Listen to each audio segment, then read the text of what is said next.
you hear this? Yep, there we go.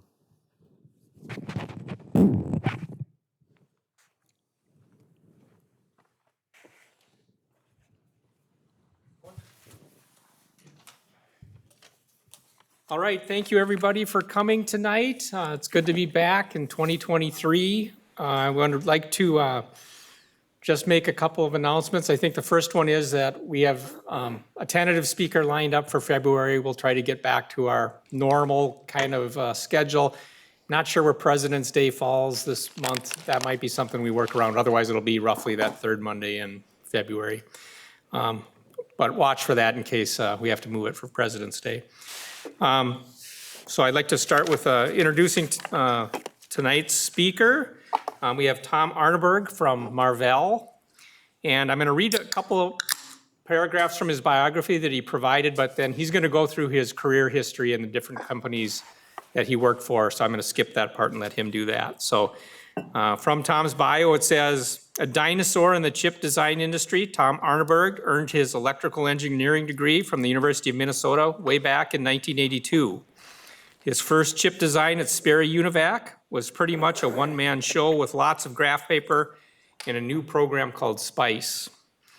But it was his postgraduate classes in computer science that have helped him the most during the bulk of his 40-year career in integrated circuits. He served a sentence in management, but mostly enjoys being a, quote, individual contributor, solving problems as they come up for anyone who wants help, especially by applying computer science concepts to large amounts of data. He has 2 patents in chip design and presented a poster for the tool he's going to talk about tonight, QLogs, at DAC 2022, the Design Automation Conference in San Francisco. So with that, please welcome Tom Arneberg. Thank you. Thank you. I'm going to talk tonight about the glamorous world of a log file analysis. It's kind of like taking out the trash. Everybody does it, but nobody likes to talk about it. But there is such a thing as automated garbage collection. It's a line I got from Nate tonight. Thank you, Nate. And I'm sorry about calling myself a dinosaur. I met a high school friend here today, so sorry, Grant. I guess we're both dinosaurs. Anyway, I'm going to talk about, I'm going to give you a brief intro, describe the problem we're trying to solve. Is this mic working okay, by the way? Yep. I can't hear it back. Okay. And then talk about how we used to do things and how we do things better now with QLogs. And once we get there, I'll give you how it flows, the data, how we configure it, how we run it with a cockpit kind of thing, and then how we audit results later. So that's the outline for the next half hour. But first, a little bit of personal background. I like to know who's talking when I'm out there. So I lived in Chippewa Falls for 32 years, married for 40 years. I got 5 great kids who are now in Japan, England, Texas, Wisconsin. So we get to do traveling a lot. My recent hobbies are teaching an investing class to young people and running marathons and flying a drone I got just last week. My main hobbies are the 5 Bs, bicycling, backpacking, Boy Scouts, barbershop quartet singing, and Bible study. I would love to talk about any of these with you all night long, but not for the next half hour. So that's my personal background. Professional background, you already heard some of it.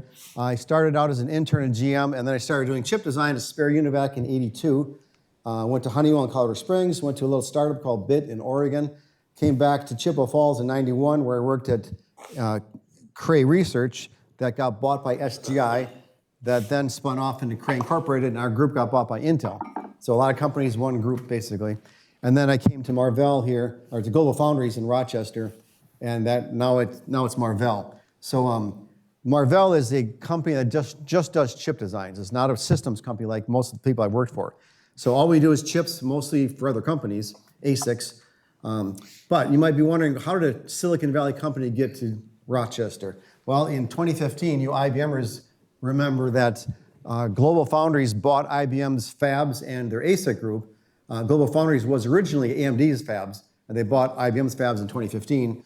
And then in 2019, Marvell bought just the ASIC group, not the fabs from Global Foundries. So we're fabless. We used other vendors like TSMC for our fab.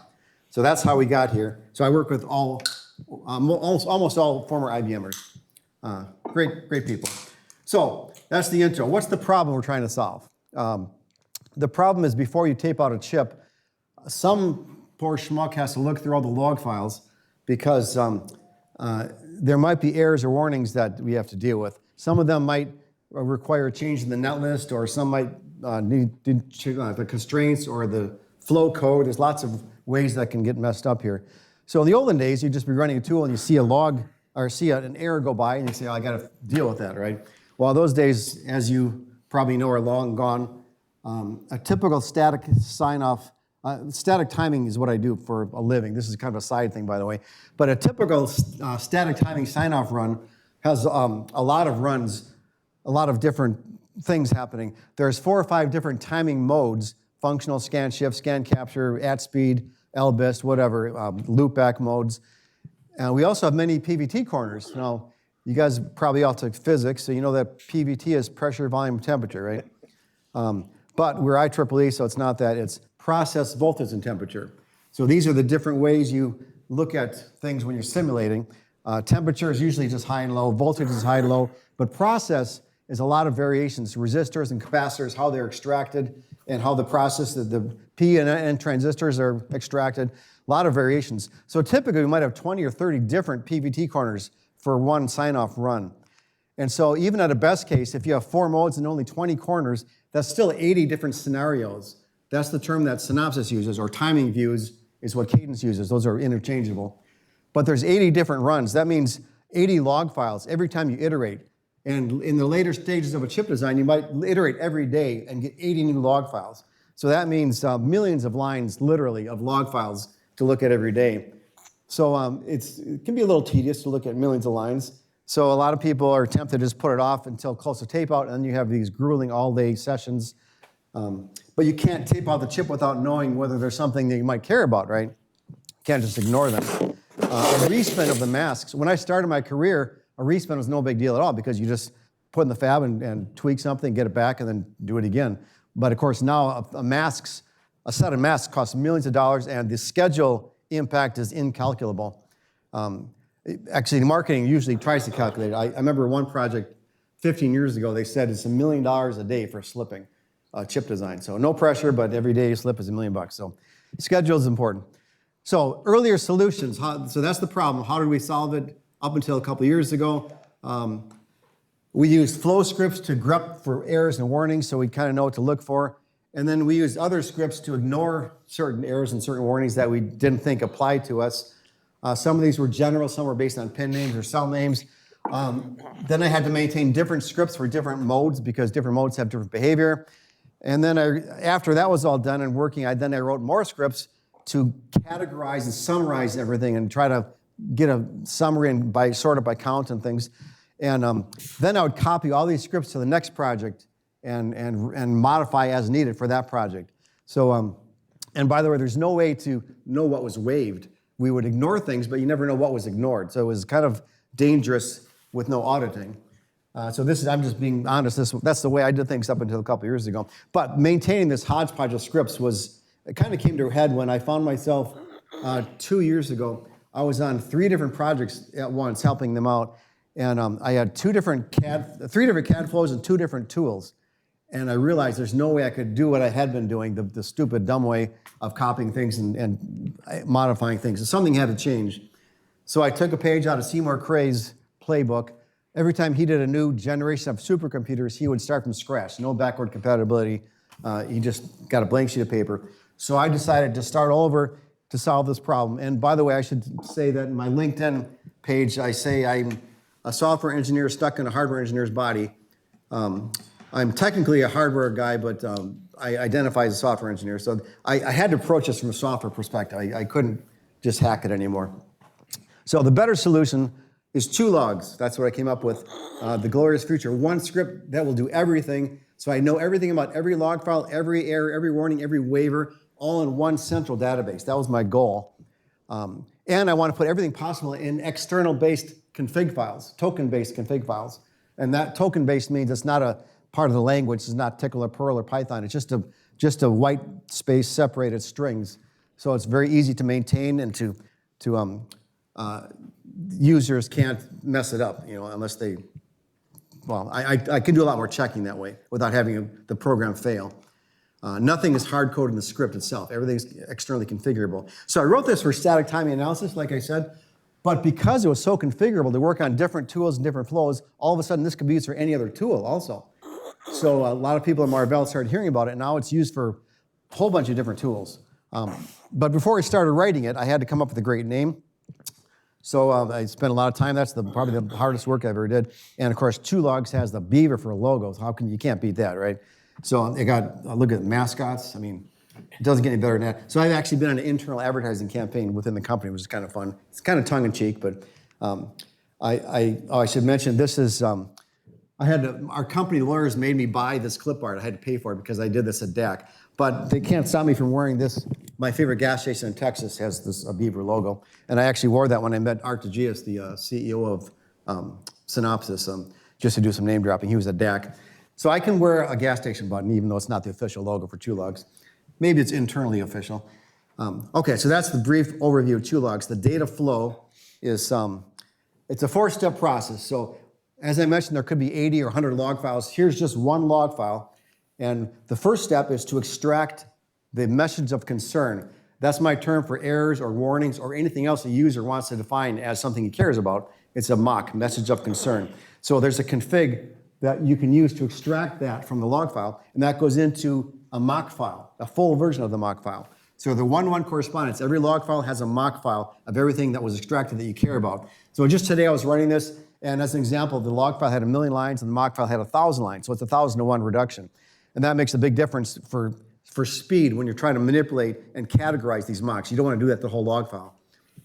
The second step then is to take that MOC file and use other regular expressions in the config file to categorize them.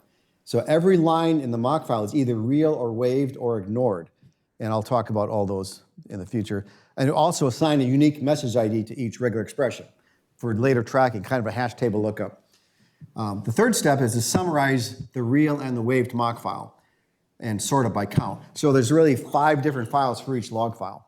And I'll talk more about that later. And then the final step is to summarize this across all the log files. So everything you see is one log file, and you can repeat that for 80 or 100 log files, and you get a bunch of things. Then you can have the overall summaries and a whole bunch of other useful files. I'll only talk about a few of those, but there's a gazillion things to look at. I tend to be very verbose in my data output because data is cheap, and you never know who wants to look for what. So that's the data flow. How do you configure it? Well, that's the secret sauce is how this is all configured. It's all user-based config files, like I said. Multiple config files are allowed, so you can have typically one for each flow, each tool in each flow. So there's like 7 or 8 or 10, I don't remember, starter files, and then the project can override them as needed, and the user could override the project, or you could even override it for pre-clocks or post-clocks or whatever. So it's very flexible. We currently have it in place for 3 different cat flows on 5 different EDA tools, so there's a lot of config files in place. And that, I should mention, that's kind of a manual labor. That's a little tedious, so I did all it myself because I didn't want to make the user suffer through that. But it takes a couple hours probably to create one from scratch. So here's some examples. These are the regular expressions to extract the MOCs from the log files. And as you remember, that's this first step where we're extracting everything we care about. So it's just a little keyword called mock extract include, and you can have different strings. The parentheses is a regular expression character, so we have to escape that with a backslash, and then because it's tickle, you have to escape the escape. So it's a little tedious, but double escape.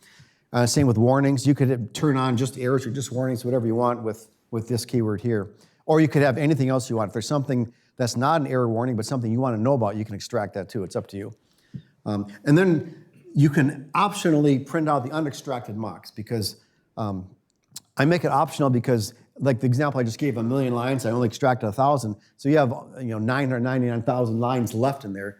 You don't want to copy those all to your local directory because you have data explosion. So, but you might want to do that, especially when you're starting out, to make sure you got everything you thought you would. So you can look at what was unextracted and grep through that and make sure there's nothing that you think was an error or warning. So this is the main line in the config file to control how to categorize things once they're extracted. It's 4 or 5 tokens. The first thing is the action, what to do. It's either real, waived, or ignored, RWRI, just one character. I like to keep things simple in the Unix style. The next file, or the next token, is the regular expression for the log file. If the path to the log file, the full path, matches this, then it'll execute, otherwise it won't. That gives you a lot of flexibility based on your methodology. And that's a file glob, I'm sorry, this is not a file glob. We'll talk about file globs in a minute. The next thing is a message regular expression. This is the main part of this. This matches whatever's in the log file. So any regular expression that matches this will be considered whatever the action is. And the last field is optional comment.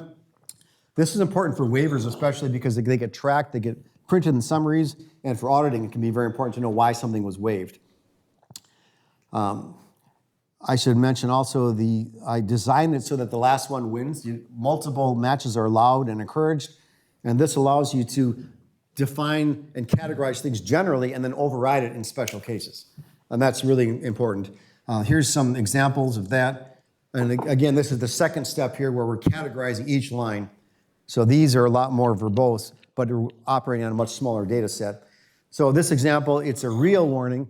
The R there is real for if it matches this string, but if it matches this string with that particular IP, then it's waived. So the order is important. First it's real, and then it's waived if it matches that. And we have a little comment at the end for tracking later. Similarly, we have this one is real in general, but if the third field is the word scan, if it contains that in the log file path, then we're going to waive it. And that depends on your methodology, but that's the options there. I is completely ignored, and that can be dangerous because you never see it, you never track it. But for some things like the summary at the end of a log file will tell you how many of each type of errors, and it's really annoying. But there's certain patterns like the word warning and like 7 spaces in some character and then 5 more spaces. As long as you can have the exact pattern, then you can totally ignore it and never see it in the waiver file, which is kind of nice, I think. Some more examples. I don't think I need to read all these, but another example of this one is real in general. And here's an example of a regular expression, a little more tricky, where you have the parentheses and the pipe symbol is logical or. So if it's AC or AT, either of those pins on that IP would be waived. Otherwise, it's real error. Another scan shift for log file in this methodology. You can have a comma separated set of values in the second field, and it'll match either one of those. So you don't have to double that line. I try to keep things nice and concise for better management. Okay, the third category of configs in the config file is log file globs. Now, these are not regular expressions, but these are optional. You can always specify the path all the way to the log files if you like. But this allows you to define things like the first line there says anything that matches that pattern would be, if you give it that directory, it'll just match those files automatically. And similarly, you can take the parent, the grandparent, the great-grandparent directory. And I use this a lot because you can then just give one path to the grandparent, and it'll find all log files below it automatically. And that's totally optional. The user can control that however he wants to. So that's a nice feature. Notice these are file globs, not regular expressions. I thought, I considered doing some post-processing in the config file and making it easier, but then I realized, we're all engineers. We don't have to we can figure out regular expressions and globs, right? But I did discover not all engineers are familiar with regular expressions. So I rigorously check now when I do the pre-processing, I read the config file and I do a whole bunch of checking, and I spit out very detailed error messages. Here's an example. So you see the regular expression there? Anybody spot what's wrong with it? In the curly quotes? It's kind of subtle, but if you're used to typing on Unix commands, you don't even see it, but that star, regular expression, a star means 0 or more of the previous character. And if it's at the beginning of a string, then there are no characters. So that doesn't compile. It crashes the program. So what I do now is I pre-process the whole thing. I do everything. I test every other expression. If it doesn't compile, then I print an error message with the exact line number and the file path, so you know what to do. So I should mention Larry Pearl, the author of Larry Wall, the author of Perl, said the 3 great virtues of a programmer are laziness, impatience, and hubris. So I got tired of people asking me questions, so I just do this, and now they know everything they need to know when they run it.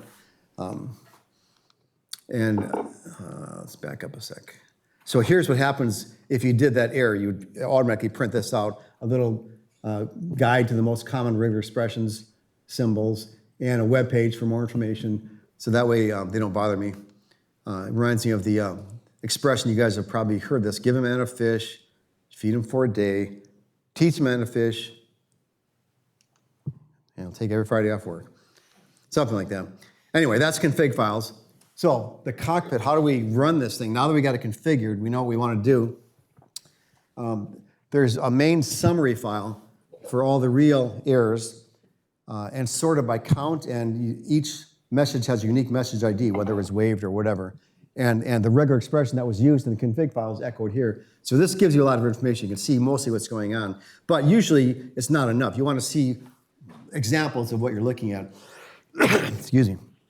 So there's 4 ways to do that, to dive deeper into seeing what is really going on here. The first is the samples, where you can see this message in context, the actual message in context from a log file. The second is to grep the mocks from the original log files and show the unique occurrence of each one. The third one is list the logs that contain that message. And the fourth one is to view the logs to jump to the exact line of each occurrence. And I'll talk about each one of these 4, but I want to give you a quick overview, 4 ways to dive deeper. So in all 4 of those, I create a subdirectory. And in that subdirectory, there's a little file for each message that matched. So in this case, there's a few dozen little shell scripts. And the name of the shell script is just the message ID, which is used later. And so for an example for samples, here's the script. It's just a simple little shell script, but I like to decouple from the main program so the user can tweak it if he wants to or do whatever he wants. You don't have to worry about this big thing running. This is all running later whenever you want to, and you can pipe it or do whatever you want with Unix. So if you run this script, you just type in sample/247, and that error message will print out immediately in context of the log file. So you can see what's before and after, which is pretty valuable. You don't get color, obviously, but you do get the equal signs from that little script. And so also at the bottom, you'll notice there's commands in Emacs or VI to jump right to that in the original log file. And if that one sample is not enough, then you use view logs, and you just type in view logs/247, it'll give you every single occurrence of this, which could be a lot, but you can pipe this to a file and or redirect to a file and search and just get some other samples if one's not enough. So that's pretty powerful. Listing logs is very simple. I used to do this by grep backtick cat, and it got a little tedious. So now you can just type list log/message ID, and it'll give you the log files that contain that message. So it's a lot of redundancy here, but this is a quick way to see what that applied to. So in this example, you can see immediately these are only the scan logs, not the functional logs. So that's valuable information that's at your fingertips. It just takes a few seconds. The last one is probably the best, the most powerful, grep mocks. That will show you every occurrence uniqueified in its full format. So you just type grep mocks 247, it'll show you every original message in the original log files, but sorted and uniqueified so you don't see a bunch of copies at once. So that gives you the best glimpse of what's really happening if you don't need the context of the log file. So those are the 4 ways to look at things. The workflow, you start with the net list. Now this, obviously that's the whole purpose of this, right? You want to get a good net list. And when I say net list, it's not just Verilog, it's also parasitics and its placement and whatever. Everything goes into design. So that's what we're doing. That's the goal here. And we have an EDA tool, electronic design automation tool, to work on that net list. And we also need constraints to constrain the timing or the DFT or the physical design or whatever. And then there's flow code to tie it together. So these are the 3 inputs into the EDA tool that we then run, and it produces log files. So these log files are then consumed by QLogs, which also uses its own QLog config files that we talked about. And that spits out the outputs that we just looked at. And the outputs then, you have to look at each line of those outputs, and for each line that's not waived yet, you say, do I want to waive this under certain conditions or all conditions? And if so, you change the config file. And maybe rerun it again right then if you want. If not, then you might need to change the net list, which is the main goal here. But oftentimes it's not the net list, it's constraints that have to change because something was wrong there or the flow code might change. So that's the basic flow for things. But every once in a while, even the EDA tool has to change, which is the headache because they have non-disclosure agreements and everything. But that's really what we're doing with QLogs is this whole operation here. QLogs is kind of at the center of this in a way as far as log files. So that's how to run it. How to audit results.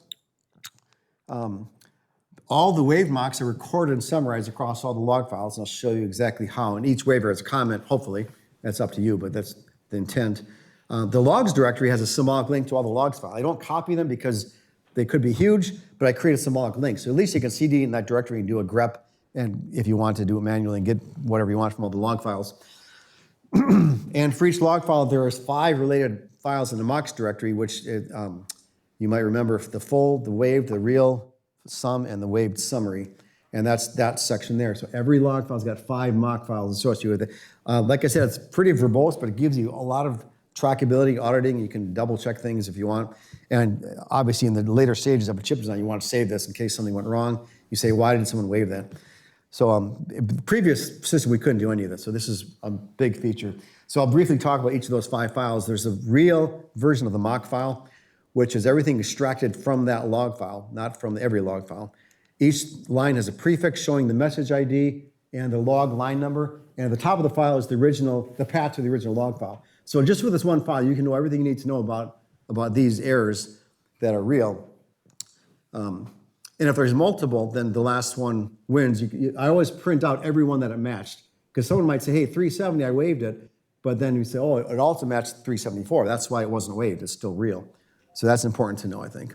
The waved version is similar, except this is the things that were waved and not some. This is a little different because it echoes out every line that it sees, but then below that line, because it's waved, it gives you the comment why it was waved and the number that matched it.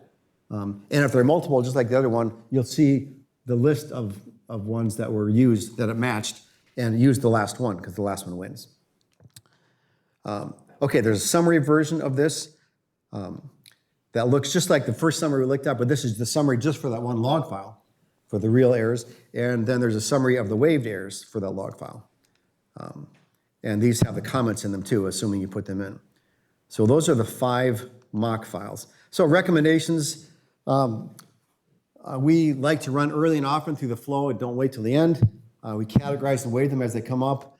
And we leverage the centralized config file for each flow and tool, so we share experiences. You don't want to, there's nothing to stop the user from starting from scratch or copying things and changing them. That's fine, but we might as well leverage off each other. We do a lot of chips at a time, so we might as well get our learnings together and share that stuff. It's very valuable that way, instead of everybody reinventing the wheel. Use debugging commands to learn more. And at tape out time, you have confidence that everything's been addressed so you can relax. So that is all I have, except I do have a couple of FAQs before we get into the general questions. One is there a way to compare 2 logs runs? And that was a common request, so I finally added that.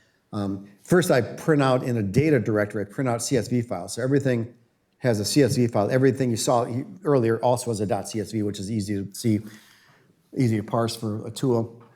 But also, in addition to CSV, the problem with CSV files is you might have a comma embedded in the comment. And then if you do a really quick awk line or something, it doesn't work right. So I have another file that I used where I used @ symbol instead of comma. And then you can use really simple one-line awk scripts or grep or Perl or whatever you want to grab something or to compare 2 things to get feel. So I like this kind of approach. There's also a command option that you can just say compare runs, and by default it'll show you the last 2, the most recent 2 runs, or you can give it 2 runs, or you can give it multiple runs as long as you tell it which one the reference is, and it'll show you, it doesn't do a detailed comparison, but it shows you the count for each message type, and it gives you, when you're in the later stages and you kind of know what's going on, this is a really easy way to find out what's new. If nothing's new, you can ignore it then, because it's the same as the last time I ran it. So it gives you confidence without having to look at all these reports all the time. And then the last question I get, actually at DAC a lot of people say, can I buy 2 logs? And the good news, it's absolutely free. But there's a catch. First, you have to engage with Marvell to buy a chip. There'll be a line afterwards if you want to do a chip with us. So now, any questions? What do you guys have for questions? Chris White. So you're talking about comparing runs and such, but do you do anything else for revision control on top of it, like SVN, Git, perforce? For the files that are output? For the files that are, yeah. No, if you didn't hear the questions, do I do version control on the file outputs? I don't, because they're generated so much. I obviously version control the code, but Right. and the config files. That's pretty important. But there's nothing to stop the user from doing that, but that's not automatic at all. Okay. Because those are, I consider those outputs that are easily generated anytime. So. Okay. And generally, in a chip design, you would always save all the log files for the final run, and then so you'd have that auditing there too. While you're running, you might not save every iteration because they're huge, but the last few iterations you would save. What are the questions? Yes, Nate. How's the performance compared to like running grep? That's a good question. I should have a true confession. I wrote this in the worst language known to man, TCL. The reason I did it is because for 23 years, I've been using Tickle for every hour of the day for all the CAD. For those of you who are not in chip design, every CAD tool is Tickle based. Used to be IBM scripts, B scripts. Now they're Tickle, Synopsys, Cadence, everybody. And so I just decided it was easier on myself to use the same language I use every day anyway. Otherwise, I always have to context switch. So that's a sign of weakness, I guess. But I'm lazy, as you know. But it actually is not too bad. Like today, I ran this. I ran on this million-line log file. Still only takes a few seconds because it just the grep. I don't think it's much slower than a grep. I'm sure it'd be faster if it's compiled, but I don't consider speed. One user a few weeks ago said, "Why, can you make this faster?" But then I was looking at it. He was running on 1,000 log files, which I do sometimes too overnight. But I said, if you're iterating on things, looking for patterns, just do it on a few log files, and then until you get the patterns you want, and then you run on big batches. So that is probably a weakness. It's not as fast as it could be, but I don't consider that a big deal because the big ones I run overnight, and when you're iterating on engineering, then I just use smaller data sets. So, but I never compare it to grep directly, so I don't know the answer to that. So yes. Hey, Tom, how widely used is your tool across Marvell? Is it all designs, all projects? Well, there's no man. Marvell is very very decentralized. There's nobody is saying you have to use this. But what I've kind of been on an internal marketing kick, so I travel to sites and try to get people to use it. And it's pretty widely used. It's more than I even thought. In fact, the guy at DAC came up to me, a guy I'd never met, and he's a big user of logs in Marvell. I didn't even know that, and he licked my butt and everything. So that was kind of cool. But it's not mandatory, but it is run automatically during the flow for all the tools at once. But that's not the best use of it because we have the config file that has all the tools combined. But that's just kind of a backup. So anybody wants to can always look at a 2logs result. But the better use is to get these more fine-tuned config files. So it's pretty widely used, but not universally yet, I would say. Not yet, but that's my target. So we're going to take over the world. Yes? Do you know of anybody who is using it outside of Marvell? If they did, I'd sue them. Even if they bought a chip? They don't get access to it then? Well, yeah, I'm just kidding. I don't think. No, I don't know of anybody. No, but I think the intent is if they bought a chip, they would use it for our chip design, not for something else. But I guess there's nothing to stop them from that. So it's a good question. I never thought about that. I mean, I was kind of a tongue-in-cheek comment. Yes. Does it run on different flavors of Linux too? Like Yeah. Anything that has a Tickle interpreter, it's interpreted. So it's the downside of an interpreter language is if you have a if-then-else loop with something that doesn't get executed much, you would never know until it gets executed if there's a syntax error. So that's why I don't like interpreted. But that's why. But it's not that complex of a code. I'm not too worried about it. I've never had that problem. I do regression tests when I make a change. Would you consider putting GitHub in the future? Because we're like in genomics and we can definitely use this, but we're probably not going to buy chips. So unless the chips are cheap, then we'll just buy it. Yeah, I would love to, but I don't know if the company would want me to. So I'd have to defer to my owners. Tax write-offs, right? For research. Yeah. Yes. Do you have other developers within Marvell helping you keep it up? No, the question is, do I have other developers? No, this is absolutely a one-man show, which I like because I have laziness and patience and hubris. So I have people, a lot of users that give me inputs and tell me what to add to it, but I really like having, I'm not saying I would ever be violently opposed to it, but I would rather just own it all. Because it's not that complex a program. It's just things that exactly do what I want. And I'd hate to have someone else competing with my idea of it. But that day might come, I don't know. Yes? I don't suppose you know if other ICs, other IC companies have done their own versions of this internally, like parallel development? I would imagine there's other similar things, but I'm not aware of them. This is the kind of thing you never see outside the company generally, so I'm not aware of it. Is anybody else aware of something like this? I mean, I'm sure there are something like this, because everybody has to look at log files somehow. Maybe they just do grep pipe-v or something, but like I used to do, which is the bad way, the bad old days.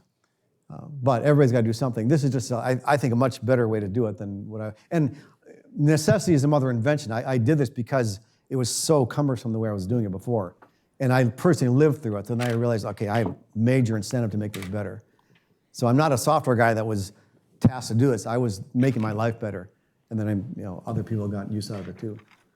So all this, I do a lot of scripting at Marvell. All the scripts I write, I try to make it not just for my chip, but for all chips, and I try to have config files and things. So it's kind of a fun, like I said, I'm a software engineer, hardware engineer's body. So, but I have to have the knowledge of hardware, I guess, to do this. I'm not just sitting in an ivory tower somewhere.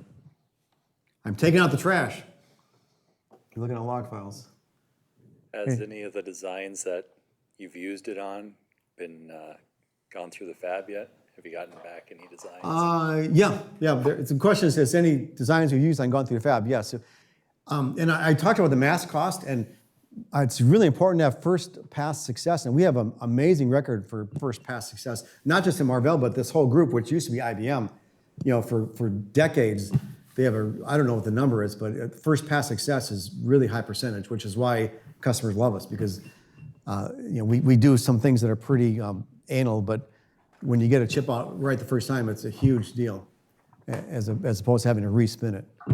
So when I was at Intel, they made a plan to respin. So then that was built in the schedule, which is fine, different approach. And their schedule was just get it out this date no matter what, and then we get it back to the lab. And there's good to that too, but we would rather get it right the first time, even if you have to slip a little bit schedule-wise. I mean, not that we've ever slipped. I'm not saying that. Yes, Nate. Do we still have a bit more time? Would you be willing to elaborate more on the script design stage? At the very beginning of the PowerPoint, you had a flow chart that actually looked quite relatively simple to follow through and still quite clear and looked relatively clever to me. You're talking about this flow here? No, Oh. up, all the way up. All the It way was up. yellow. Oh, this one. Yeah. Yeah, that's, sure, I can talk about anything you want there. This is something, this kind of happened before because our flow tool automatically extracted things, and then I was writing manual scripts to categorize them. But I consider this two-stage approach pretty important because, like I keep saying, this log file can be a million lines. One log file had 40 million lines, just one log file, so it gets really annoying. So you really have to have a smaller set, because there's maybe only 6 or 5 or 7 regular expressions there against these million lines, but then these things, you might have 500 regular expressions, or maybe 1,000. So those are compared against every line that's extracted. So if you have 1,000 of these and 1,000 of these, that's a million. But if you have 1,000 regular expressions and a million lines, then you have a billion. And it goes up pretty fast, the runtime does. So I think it's very important to extract a smaller set of things you care about and then categorize those. Because the last one wins is expensive. It's necessary but expensive, because then you have to look through every single line. You can't stop when you match. You got to go all the way to the bottom. If you have 500 expressions, you have to go through every time all 500. So that can be expensive if you have a lot of lines to look at. So you guys know check timing? Ever heard of that? So check timing is something that runs in the timing tool, either Synopsys or PrimeTime, or Synopsys PrimeTime or Cadence Tempest. And check timing does not, it puts out timing reports. And so I just started using 2logs to parse check timing reports. But that's a little different because all of a sudden you have millions of lines that are extracted, essentially. So we're dealing with some of that data explosion right now with a different use of 2logs that I was never anticipating. But it's still nice because it allows you to waive check timing errors and warnings. So I debated whether to write something from scratch, and I realized there's so much goodness already here, I might as well use that for that, even though it's slower than I wanted. But again, most blocks are small enough to iterate pretty quickly. It's the big ones you just have to let run for a while. So, did that answer your question? When you were designing the process, the algorithm before coding it, was there anything that you felt you might have missed? Or I just want a clear picture of your design stage and stuff, just out of like casual interest in like software development and stuff. Well, these files on the right, essentially before I did QLogs, all I had is this file. And then I decided I want to keep what's real and what's waived. I never had any waivers. And then I want to keep a summary of the waived too.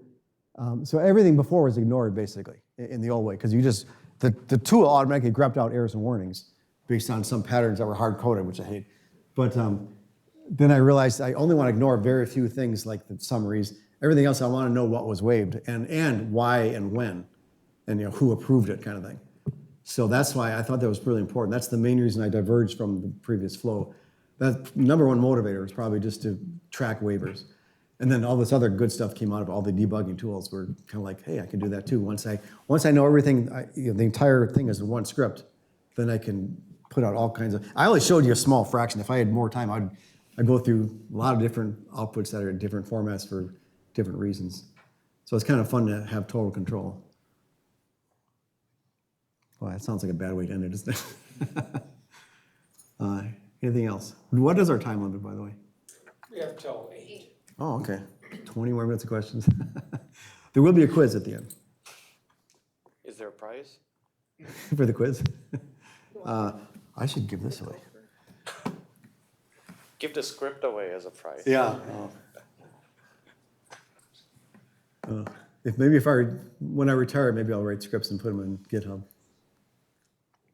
Do you think it'd be beneficial to write it in a more accessible language, or because, for example, if you write it in Python, I'd wager the performance might not be as good, but does the performance matter too much? Yeah, so if you didn't have the question, would it be better to write in different language? Definitely. If I were starting from scratch and if I wasn't doing Tickle, this is, like I said, it's a side job. If this was my main job, I would definitely use Python. I love Python, but because I do Tickle all day anyway, I just didn't want to switch. I'm getting too old to switch between languages because I always make mistakes that way. So I like to just pour in one language and do everything in that language. So it's just personal preference. But yeah, I would not recommend doing Tickle unless you live in Tickle every day like I do. But any language you can do whatever you want with any language. It's just a matter of how much work it is, how tedious it is. But Tickle does have great regular expressions and things, and great string processing. So it's not a bad language. It's just a little more clumsy than Python. It's not object-oriented, for example, and it's not compiled. So those are the two biggest problems with it. But you can do anything you want in any language with enough work. Anything else? You guys have been a great audience. I'm really pleased with the questions, and I'm thrilled to see my former classmate again and my former coworker again and to meet Nate. So I'd love to meet the rest of you. And Lena, thank you for letting me in. And Paul, thanks for introducing me. Well, thank you, Tom. Any other questions? All right, let's give Tom a hand. Thank you, Tom.